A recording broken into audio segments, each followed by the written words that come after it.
Hello and welcome to the channel. So my name's Rob. I'm doing a series at the moment about reviving an Audi RS4 that I bought from Copart with no history whatsoever. I've never done this before. I'm not a mechanic. I've never bought from an auction before. This is a completely new experience for me, and I hope you can follow along and join me in the process. If you are interested, then please do like and subscribe. It will really help the channel. Shit. Seriously, I have never done this before. I've just had to sign up to Coparts this morning, put down 100 quid to be a member, put my bid in, check the vehicle history, and I think I've just won my first auction. Finally the vehicle's here, late delivery from Coparts, but this is the moment. Will the V8 turn over? Boom! There we go. I wasn't chancing taking it off, so I'll let the driver crack on. But just looking at the bodywork, it was looking a bit of a mess. Extremely dirty, and wow, the insides, they were terrible. Absolutely minging in there.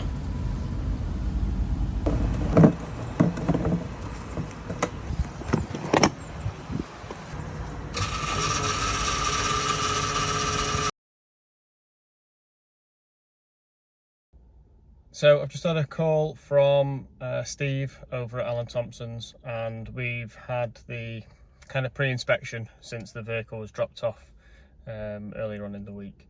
So he's had a look around the car. Now, on the auction on Copart, it spoke about there being a steering malfunction issue, where dashboard warning lights and also a differential fault was coming up on the dash as well. He's had a look round it, coming back with the steering module that he needs to investigate.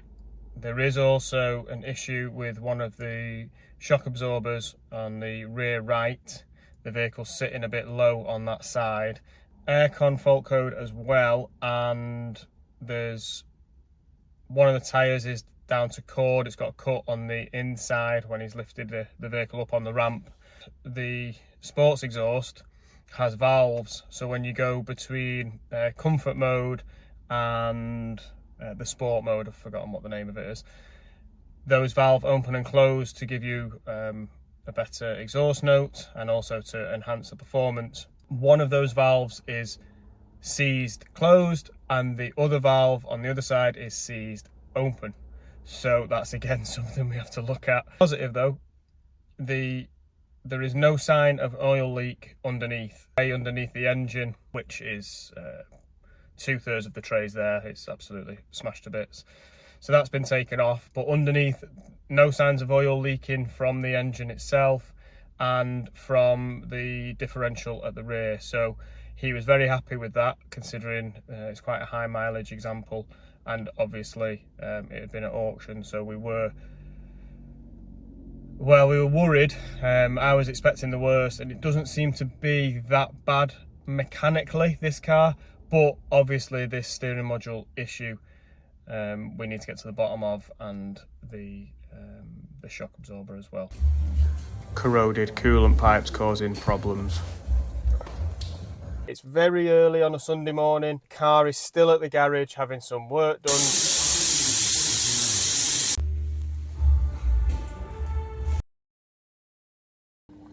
Fresh on a Sunday morning, early start. Trying to find parts for this car can be a bit of an headache, especially the under tray to this engine. Message loads of people. He's just gone over the front bumper with that. He's not actually got the Maxim splitter on it. I think he just rocked it off. Yeah. Right. Finally, we found one. Had to get over to Leeds to get it though. What a trek.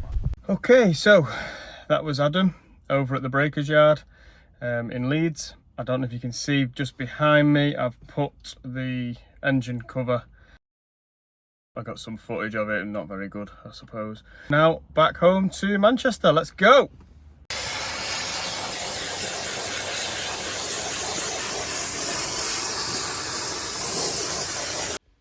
Big shout out to Black Glass Cheshire for fitting me in whilst the vehicle's still waiting for its MOT. Yeah, fantastic job. The Audi has been at RGH, Audi Specialists in Knutsford,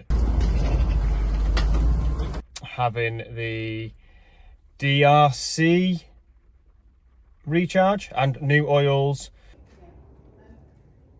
Needed to go to the specialist because it had a special tool to do that, but it is now back over at Alan Thompson's Motor Engineers in Cheadle Hulme, so we're going to fly over there this morning and give it a wash.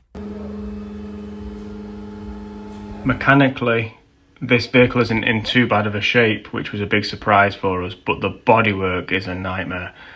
But with a bit of elbow grease, we are getting there, and look how nice that engine is looking after a little clean. I even managed to get the outside done, looking crispy.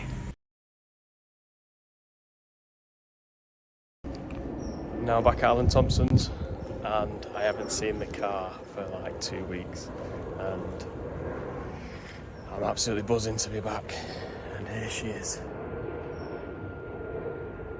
Yep, she's got odd wheels.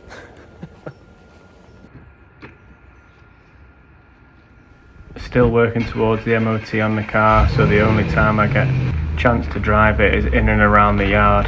Obviously can't take it out on public roads just yet, but the date is definitely getting closer.